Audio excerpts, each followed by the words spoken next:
inmunidad antiviral, ¿ya?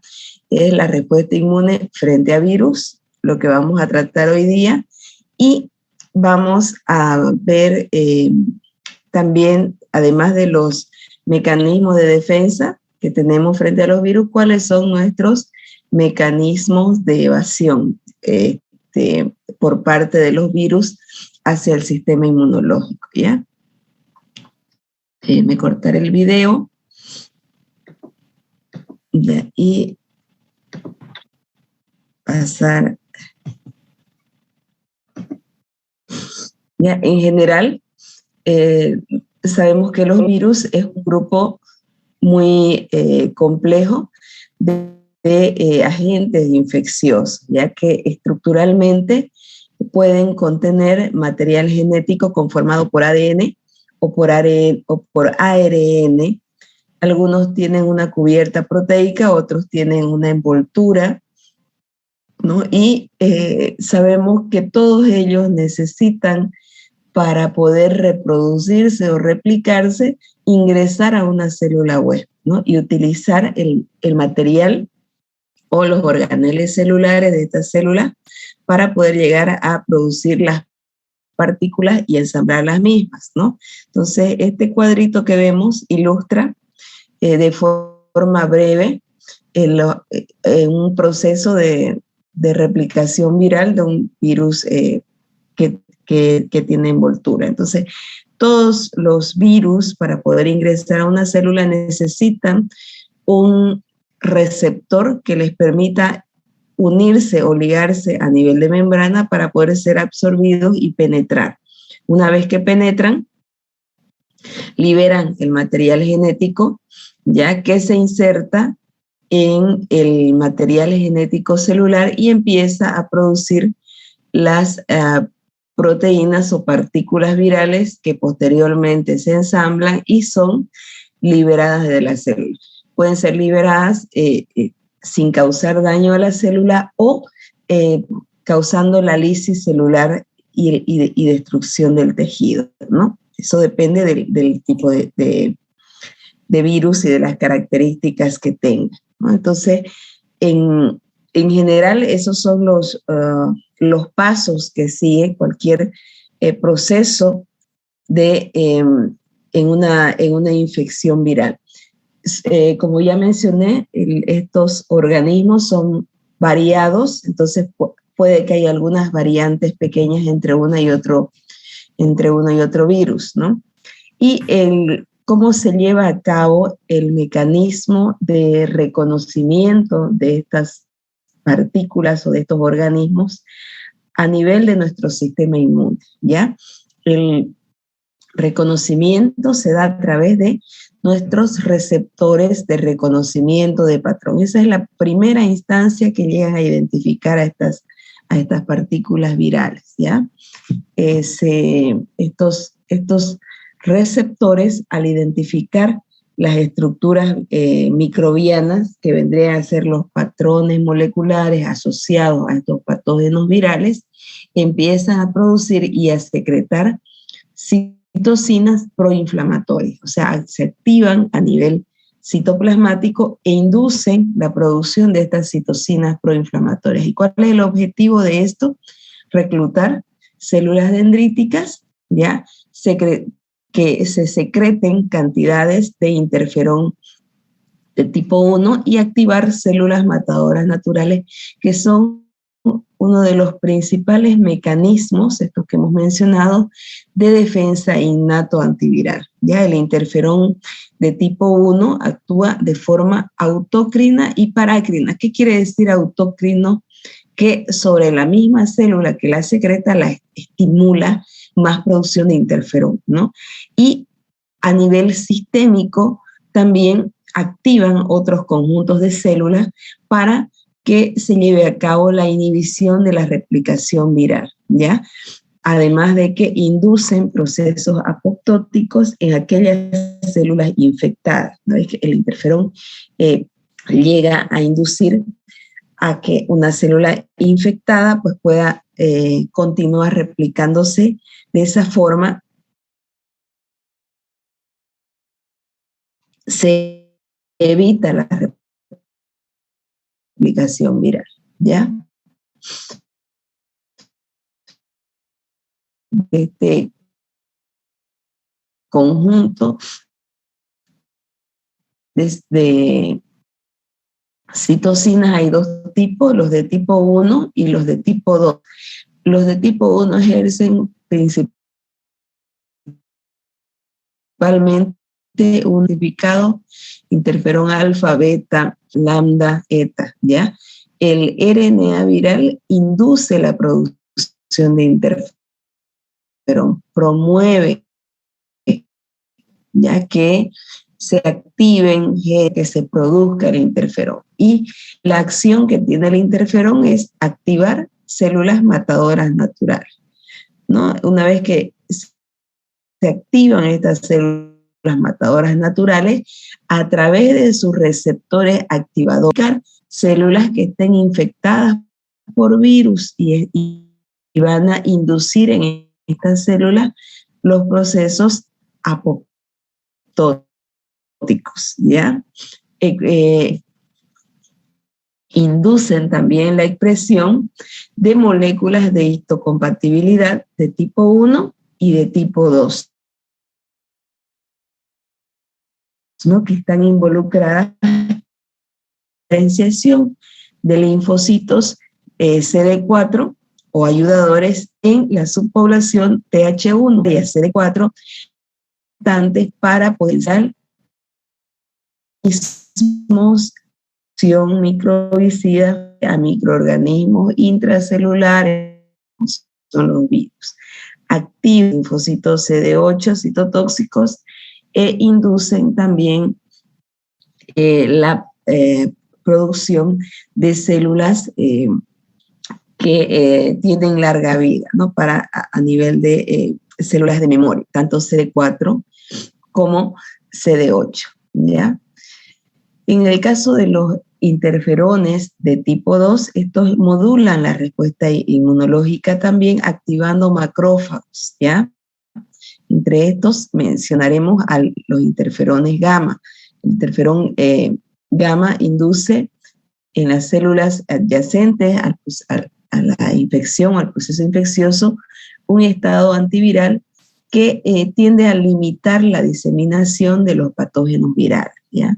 Participa en la maduración de células presentadoras de antígeno, en la producción de citocinas y quimiosinas por parte de las células inmunológicas, ¿no? Y también favorece la producción de anticuerpos, ya amplificando la actividad de los linfocitos CD4, ya para promover pues, la respuesta adaptativa. Entonces, cumplen un rol importante dentro de la respuesta inmune estas citocinas, ¿no? ¿En qué circunstancias se van a identificar estos virus, ¿ya? Bueno, se reconocen en los diferentes, sabemos que los virus son intracelulares, ¿no es cierto? Entonces van a ingresar a la célula y van a ser identificados a nivel del citoplasma, ya si han sido captados a través de un fagosoma, pues serán identificados a nivel de los receptores que se encuentran en membranas de endosomas, ¿no? O puede ser identificados también a nivel de membrana plasmática a través de algunas estructuras que van a ser captadas por los receptores de reconocimiento de patrón a nivel de membrana. A nivel citosólico, ya se pueden identificar fragmentos o restos de material genético viral, como ADN o ARN viral, ¿ya?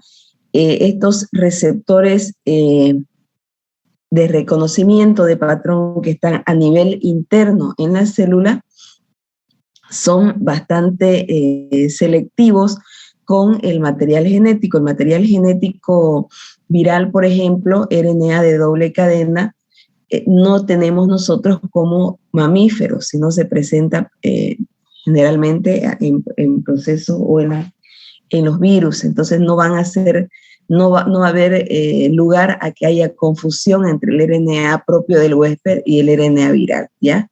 Los receptores de tipo RLR, por ejemplo, como los receptores RIC y MDA5, están a nivel interno celular, ya estos reconocen el RNA viral, ya que es propio de los virus RNA o el RNA viral.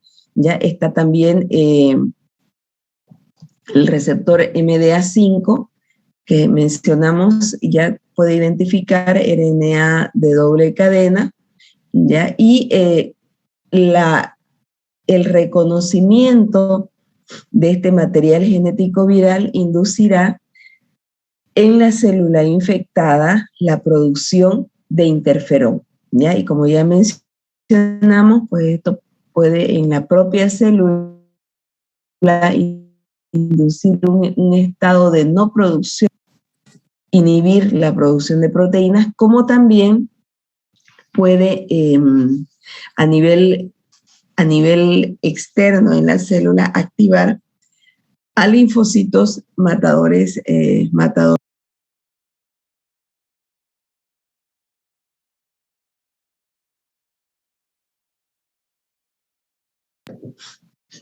Perdón, chicos, estaba sin audio.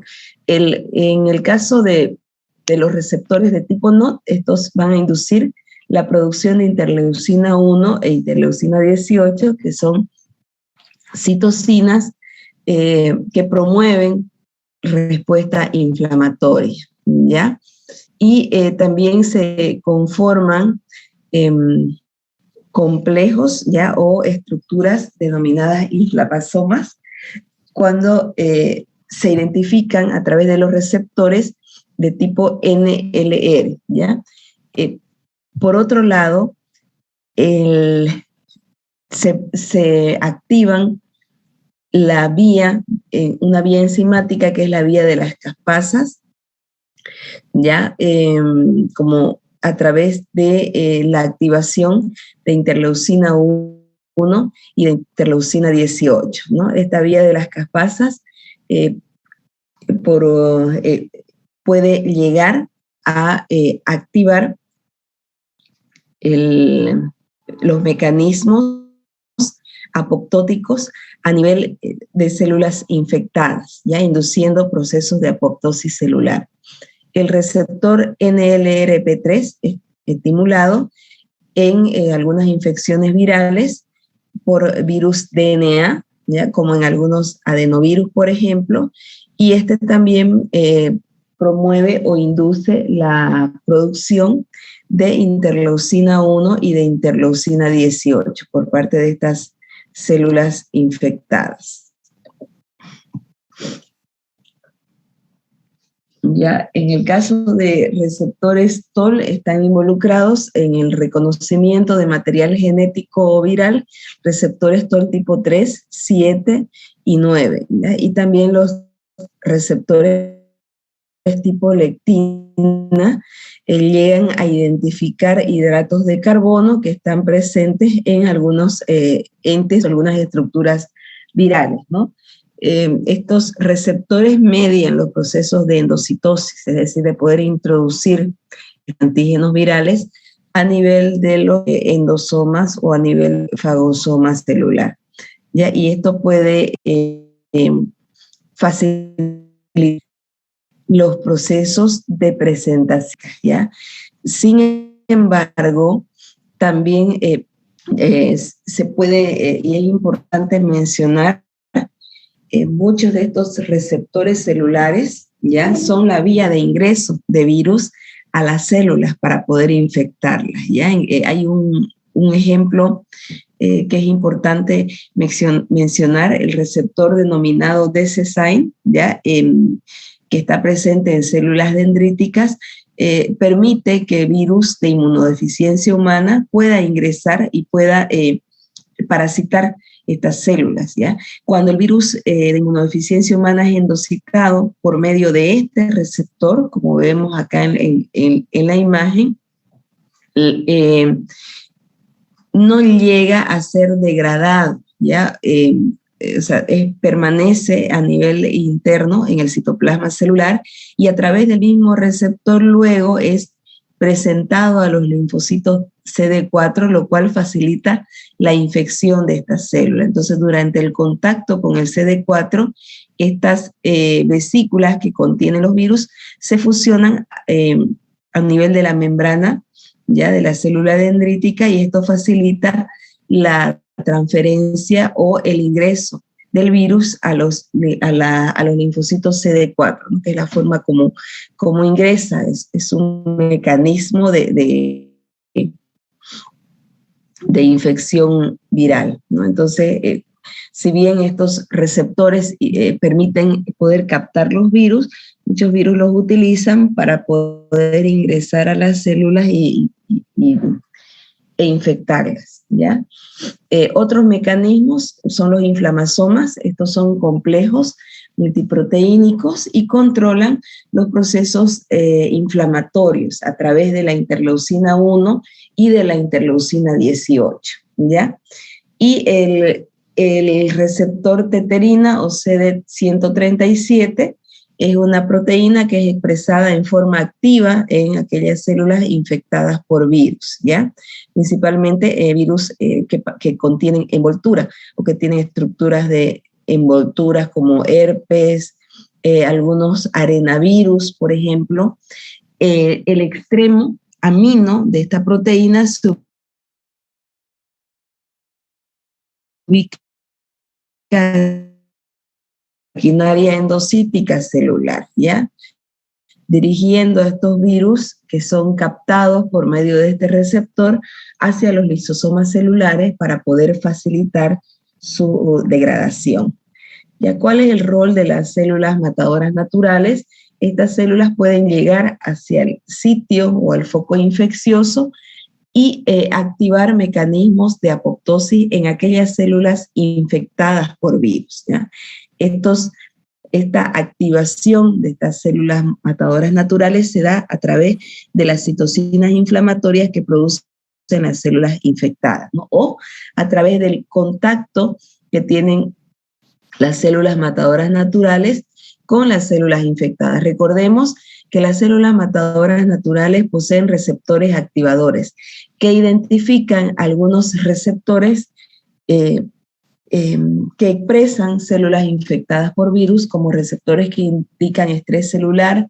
Recordemos, están los receptores de MIC-A, MIC-B, MIC-C, que son propios de células infectadas o que identifican la ausencia de algunas moléculas presentadoras de antígenos como moléculas de histocompatibilidad de clase 1 o de clase 2, que suelen reducirse en su expresión en células infectadas por virus. Eso lo vamos a mencionar en un momento. Algunos virus disminuyen la expresión de moléculas de histocompatibilidad en las células infectadas, y esto puede ser detectado por estas células matadoras naturales, lo cual activará a estas células para inducir apoptosis en células infectadas, ¿ya? Se induce la producción de citocinas como el interferón gamma, que modulan la actividad de células matadoras naturales, ¿ya? Y esta actividad estimuladora también es mediada por interleucina 12, interleucina 15 e interleucina 18 en el proceso inicial de la infección.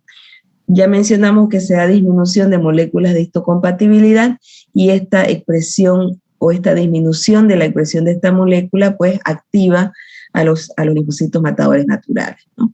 Los ligandos para receptores activadores reconocen de manera directa antígenos virales a través de receptores NKP44 y 46, ¿ya? Propios para algunas hemaglutininas virales, como el virus de la gripe, y otros ligandos son los receptores, ya mencionamos, de cadenas MIC-A, MIC-B, ya que se ligan a las células matadoras naturales para inducir los procesos de citotoxicidad, ¿no? Y la producción de interferón. Ahora, a nivel de células dendríticas, recordemos que están las células dendríticas convencionales y bueno, su función principal es identificar antígenos, captarlos y fagocitarlos, ¿no es cierto? Y hacer el proceso de presentación de antígenos a los linfocitos para activar las respuestas inmunes adaptativas. Pero también están las células dendríticas plasmocitoides, que son altas productoras de citocinas como interferón, ¿no? Entonces, las células dendríticas plasmocitoides son reclutadas en los tejidos infectados por partículas virales y producen interferones de tipo 1, ya en la sangre, entre el 2 y el 8% de los linfocitos migran a través del endotelio vascular a las áreas de los órganos linfoides secundarios, donde están pobladas de linfocitos T, ¿no es cierto? Entonces, estas células dendríticas durante la infección se activan a través del reconocimiento de los patrones asociados a estas partículas virales, como RNA viral monocatenario, y de esta forma, pues, se activan estas células. Creo que alguien tiene alguna consulta o alguna pregunta.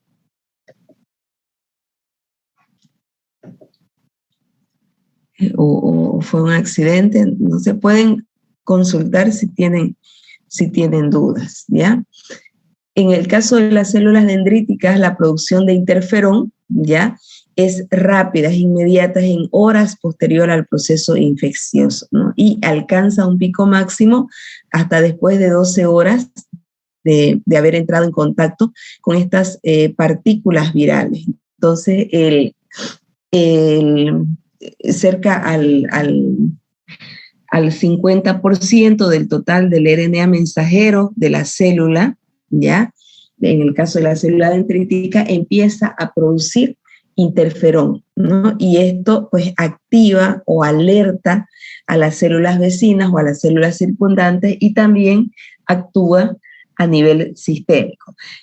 A nivel sistémico también se empiezan a producir otras citocinas que promueven una respuesta inflamatoria denominada aguda, que es la respuesta inflamatoria inmediata, ¿no? Como interleucina 6, interleucina 12, factor de necrosis tumoral, y estos pues promueven la activación de otros conjuntos celulares, ¿no? Incluso activando, induciendo fiebre, ¿no? Un aumento de la temperatura, que es un signo de alerta ya a nivel sistémico, ¿ya? En el caso de macrófagos, bueno, los macrófagos capturan las partículas virales que van a llegar a los ganglios linfáticos y esto impide que se diseminen las partículas virales, ¿no? Estos macrófagos posteriormente se trasladan a nivel de folículos secundarios en los órganos linfoides y activan a los linfocitos B, ya para que se inicie también una respuesta antiviral que va a culminar en la producción de anticuerpos o de inmunoglobulinas frente a las partículas virales. Las células que tienen capacidad de presentación de antígeno, ya por la vía endógena, es decir, a través de moléculas de histocompatibilidad de clase 1, suele estar restringida en ciertos procesos infecciosos. Entonces, en este caso, se activa la vía de presentación exógena, ya a través de moléculas de histocompatibilidad de clase 2. ¿Ya? Y en algunas infecciones, pues ambas vías suelen ser útiles para poder activar o poder inducir una respuesta adaptativa frente a la infección viral, ¿no? Entonces acá vemos en resumen ya qué pasa frente a la presencia de partículas virales que son captadas por células dendríticas. Estas van a ser fagocitadas y estas partículas virales pueden ser presentadas ya por la vía, por mecanismos de presentación de vía exógena a través de moléculas de histocompatibilidad de clase 2 o por la vía endógena, moléculas de histocompatibilidad de clase 1 a los linfocitos CD8, ¿no? Y estos pues activarán o generarán células efectoras que tendrán la función de eliminar o de inducir la eliminación de estas células infectadas por virus, ¿no? La otra vía pues es la vía exógena, moléculas de histocompatibilidad de clase 2 que presentan a los linfocitos CD4 y estos producirán citocinas que van a eliminar, ¿no? O que van a activar mecanismos inflamatorios y que van a estimular la generación de otras subpoblaciones de linfocitos CD4, como los TH1, por ejemplo, que la función pues, va a ser también eliminar estas partículas virales o estimular la producción de anticuerpos a través de la estimulación de los linfocitos B, ¿cierto? Mientras la inmunidad innata, ya a través de la activación de macrófagos y células matadoras naturales y la producción de interferón, intenta eliminar las partículas virales, la inmunidad adaptativa empieza también a actuar, ¿ya? O sea, el hecho que lo expliquemos por separado no quiere decir que no actúen de forma simultánea, ¿no es cierto? Entonces, a nivel de respuesta adaptativa, pues se generan células T citotóxicas, ¿ya? Y células T ayudadoras específicas contra el agente viral, y a la vez se empiezan a producir también anticuerpos que tienen la función de neutralizar o de inhibir a las partículas virales. Entonces se pone en marcha la respuesta T y la respuesta B, ¿ya? Estos mecanismos, tanto por parte de linfocitos T como por parte de los linfocitos B, si la producción de anticuerpos, pueden variar entre uno y otro proceso infeccioso. Eso depende del tipo de agente viral, ¿ya? En algunas infecciones virales, y ustedes eso verán con detalle en virología, la infección suele ser autolimitada y el organismo puede eliminar el virus, pero existen algunas otras infecciones virales que se convierten en crónicas, en las cuales el sistema inmune, ni por medio de los linfocitos T ni por los linfocitos B, a través de los anticuerpos, puede llegar a eliminar el virus, y el virus prevalece causando infecciones crónicas, ¿no? Entonces, también esto puede variar dependiendo del huésped, ¿ya? Y es muy importante que lo mencione ahora, porque cuando ustedes vean, por ejemplo, algunos flavivirus como dengue, como fiebre amarilla, clasificados dentro de los arbovirus, como sarampión, otros virus, por ejemplo, como sarampión o rubeola, causan infecciones denominadas autolimitadas, es decir, el paciente se infecta, tiene un curso agudo, la infección, y luego el organismo consigue eliminar el virus, ¿ya? Sin embargo, otros cuadros infecciosos, ya como VIH, como hepatitis B o C, pueden llegar o llegan a causar infecciones crónicas en los huéspedes, ya prevaleciendo de por vida, ¿no es cierto? En los linfocitos los linfocitos T se diferencian, ya sobre todo los T ayudadores, en subpoblaciones dependiendo del tipo de citocinas que producen, ¿ya? Y esto va a depender de los receptores de reconocimiento de patrón que sean activados cuando se identifican los patrones asociados a estas partículas virales, ¿ya? Es importante el rol de la interleucina 12 y el interferón gamma.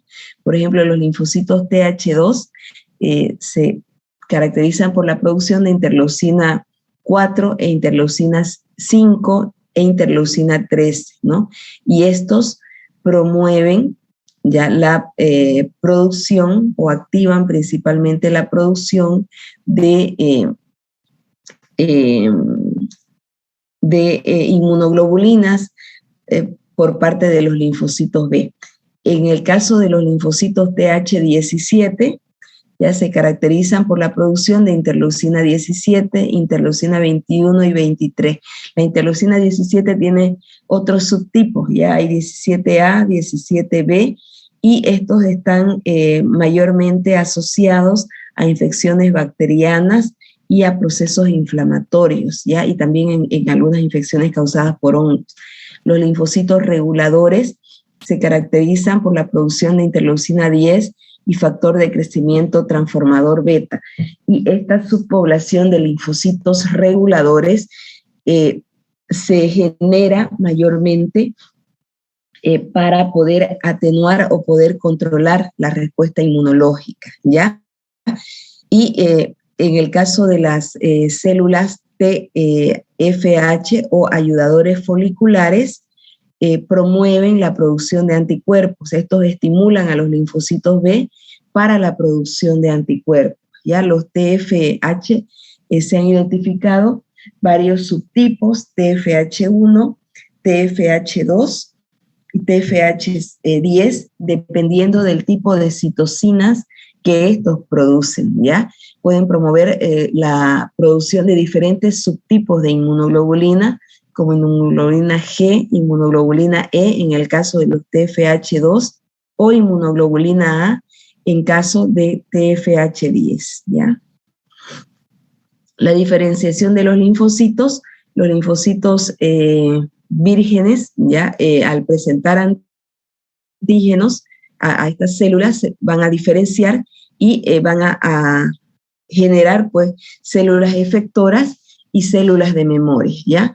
Los linfocitos T efectores, luego de un periodo de tiempo, suelen ser eliminados de la circulación por procesos apoptóticos, prevaleciendo una población que puede variar entre el 5 al 10% de estas células que quedan como células de memoria, es decir, células que tendrán la función de establecerse en diferentes órganos linfoides a espera de un posterior contacto con estas partículas virales, ¿ya? Las células dendríticas capturan y procesan y presentan antígenos a los linfocitos vírgenes, induciendo su maduración, ¿ya? Infectándolas, interactuando con los receptores de las células dendríticas o dendríticas, induciendo la producción y liberación de citocinas, ¿ya? Para el virus que no infecta las células dendríticas, como virus Epstein-Barr, pueden afectar la capacidad de estas células, ¿ya? Otros son los herpes virus, por ejemplo, en los cuales se puede dar una vía de presentación cruzada y activar a los linfocitos CD8, ¿no? Que ya hemos visto este cuadrito anteriormente, ¿ya? Y bueno, en algunas, la activación de las células CD8 también depende bastante de la colaboración por parte de los linfocitos CD4, sobre todo los CD4 de tipo TH1, ¿ya? Entonces, bueno, para poder resumir un poco, porque es bastante amplio la respuesta inmune frente a virus, es bastante amplio y puede variar entre una infección y otra.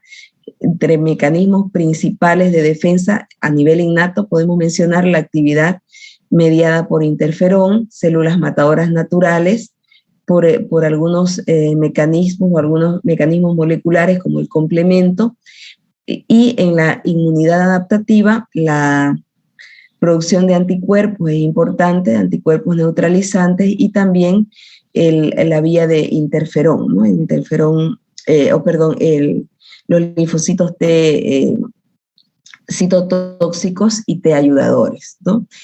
La producción de anticuerpos en la infección viral es importante porque ayuda y promueve la eliminación de las partículas virales, ¿ya? Entonces, cuando aún no se producen virus, el rol de la inmunidad innata, perdón, anticuerpos, el rol de la inmunidad innata es importante para poder controlar la diseminación viral, ¿ya? Pero la producción de anticuerpos, pues llega a favorecer la reducción, ya, en la concentración viral a nivel sistémico en el huésped. Entonces, la generación de anticuerpos específicos antivirales es importante para controlar este proceso de diseminación viral. Y en muchas infecciones virales es primordial, ¿ya? O es determinante para poder pronosticar la evolución del paciente, ¿ya? La producción de anticuerpos, por ejemplo, en infecciones como el dengue, en el hanta, en el COVID, ¿ya? Es determinante para favorecer la progresión y una evolución favorable en el paciente. La ausencia de producción de anticuerpos o la reducción en la producción de anticuerpos, pues no suele ser de buen diagnóstico para el paciente, ¿ya? Porque esto facilitaría, pues, la diseminación del virus, ¿no? En cuanto a los mecanismos de evasión, es decir, qué hacen los virus para poder evitar al sistema inmune, se han clasificado estos mecanismos de evasión ya en dos tipos: aquellos mecanismos que están involucrados en la modificación del virus para evitar el reconocimiento, y la alteración de los mecanismos efectores, ¿no?, de las defensas del huésped. Ya, por un lado, virus como el de la gripe, por ejemplo, que poseen hemaglutinina y neuraminidasa, que son sus principales antígenos a nivel de superficie viral, pueden modificarlos. Ya la hemaglutinina interviene en la unión a las células, ¿ya? Y los anticuerpos que se producen en primera instancia frente a la influenza son contra este antígeno. Entonces, los virus gripales, ya los virus de la influenza, pues pueden modificar estas estructuras para evitar ser identificados por parte de la inmunidad adaptativa, ¿no? Y esto lo van a ver en detalle, pues, en virología. Ya van a poder ver que hay algunos cambios que se dan por modificaciones profundas a nivel del virus, y que suelen ser responsables de las grandes epidemias de influenza, ¿no? Otros mecanismos de evasión que podemos mencionar, aquellos que evaden las defensas del huésped. Hay virus que bloquean, por ejemplo, la síntesis del interferón, ¿ya? Otros pueden bloquear las vías de señalización de interferón y la función de aquellas proteínas, o sea, inactivando directamente el interferón, ¿ya? Hay estructuras de RNA bicatenario, por ejemplo, que se unen a nivel de la proteína quinasa, que es la que induce la producción de interferón, y compiten con esta. Entonces la célula se inhibe en la célula la producción de interferón, ya, como sucede con algunos adenovirus, virus de la hepatitis B, C, cuyos procesos infecciosos pues llegan a cronificarse en el huésped, ¿ya? Se inhibe la expresión de moléculas de histocompatibilidad de clase 1 o de clase 2, modifican la activación del complemento, ¿ya? Y también modifican la actividad de algunas citocinas, ¿ya?, que inducen también factores de crecimiento, ¿ya? Entonces, estas vías que afectan la inmunidad innata, pues también favorecen la prevalencia y la producción del virus en el huésped. Otros mecanismos regulan la actividad de los linfocitos B, inducen tolerancia inmunológica, como sucede con la hepatitis B, por ejemplo, en aquellas infecciones en las cuales los niños llegan a nacer infectados con hepatitis B cuando es transferido de la madre al niño, y el niño llega a identificar, o sea, el huésped llega a identificar el antígeno viral como propio, y no llega a ser una respuesta efectiva para eliminar este virus, ¿no? Bueno, aquí vemos algunos ejemplos de mecanismos de evasión por parte de virus, ¿ya? Bloqueando el interferón, como el virus Epstein-Barr. Podemos mencionar los herpes virus, por ejemplo, inhibe la formación del complejo de ataque a membrana, ¿ya? O pueden interferir en la actividad de citocinas como interferón, ¿no? Otros ejemplos, inactivan quimiosinas proinflamatorias. Los adenovirus inhiben la expresión de moléculas de histocompatibilidad, al igual que los virus herpes, por ejemplo, que impiden la unión del péptido antiviral a la proteína transportadora, ¿no? Y otros, como el HIV, que intervienen en el procesamiento de moléculas de histocompatibilidad de clase 2, impidiendo la presentación antigénica, ¿ya? Otros virus, como los adenovirus, por ejemplo, promueven la inhibición o inducen procesos apoptóticos, ¿ya? Celulares, ¿ya? Como también los parvovirus, ¿ya? O los herpes virus, por ejemplo, que induce la expresión de moléculas como inductoras de factor de necrosis tumoral por parte de células infectadas, ¿no? Entonces, de esta forma, pueden promover la apoptosis de células que están involucradas en la respuesta inmune, de esta forma inhibiendo al sistema inmune y favoreciendo su prevalencia en el organismo, ¿no? O en el huésped. A nivel de diagnóstico, ya solo lo vamos a mencionar así muy generalmente. En el caso de infecciones virales se pueden aplicar métodos directos de diagnóstico que involucran el aislamiento viral a través de cultivos celulares o la identificación de partículas virales, ¿ya? En los medios de cultivo, ¿no? A través de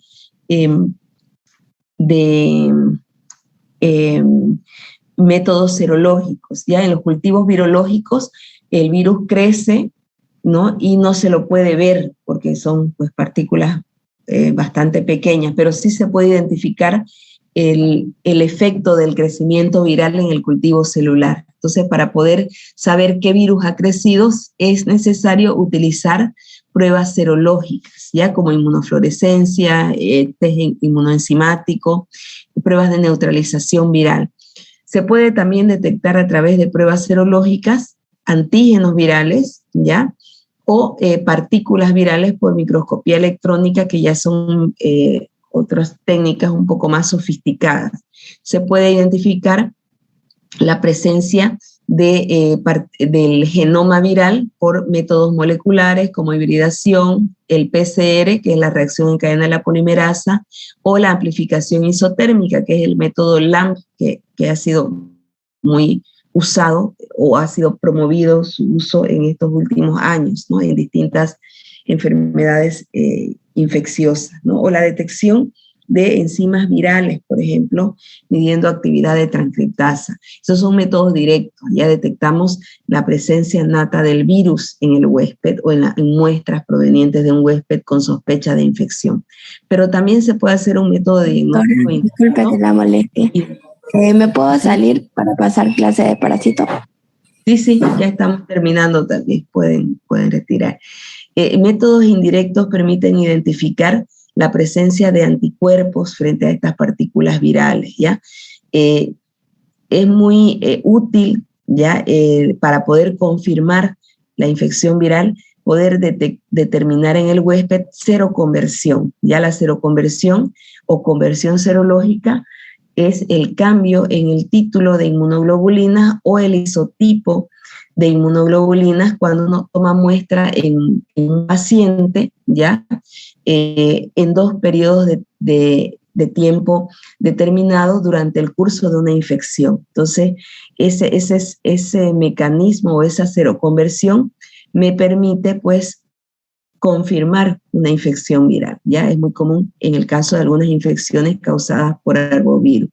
La detección de IgM específica del virus también permite identificar un proceso infeccioso agudo.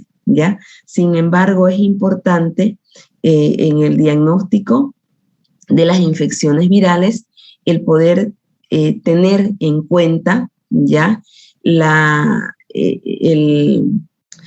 Una triada de diagnóstico, ¿ya? Por un lado, pues la sintomatología o el cuadro clínico del paciente debe complementar, ¿ya? O debe ayudar al diagnóstico a través de las pruebas de laboratorio que pueden confirmar o descartar una infección. Pero también es importante el contexto epidemiológico, ¿no? Para poder confirmar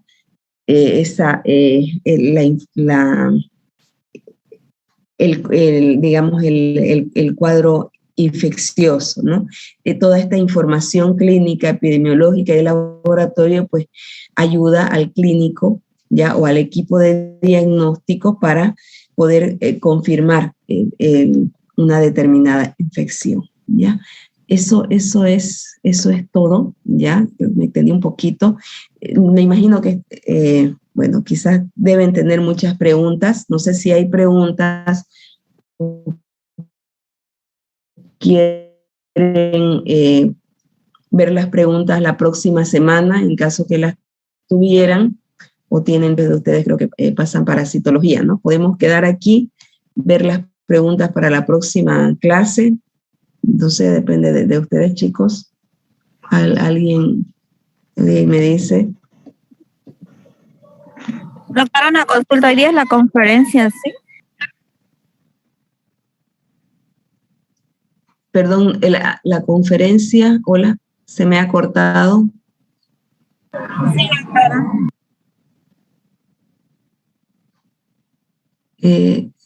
No alcancé a escuchar completa la pregunta.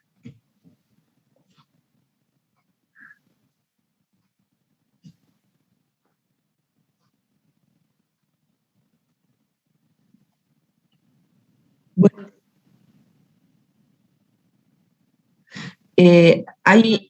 claro, ya hay una conferencia a la hora 11 de la mañana de Vibrio en Cólera, y hay otra conferencia en la noche que es sobre de la parte de bacteriología. No sé si se refieren a eso. Sí, Buen día, doctora. El de las 8 de la noche. Antibióticos. Sí, hay a las 8 de la noche. No les he pasado sobre Vibrio en Cólera, ¿no? Que hay hoy día a las 11 de la mañana para los que quieran. Les voy a pasar ya la información. Creo que de este grupo no pasé. Sí, no he pasado. Sí, hoy hay conferencia a las 8 de la noche. Se va a transmitir por vía Facebook, ¿ya? Sobre mecanismos de resistencia a antibióticos, betalactámicos y enterobacterias, ¿no? Y les he pasado también el enlace para quienes quieran inscribirse, ¿ya? Entonces pueden hacerlo, ¿ya?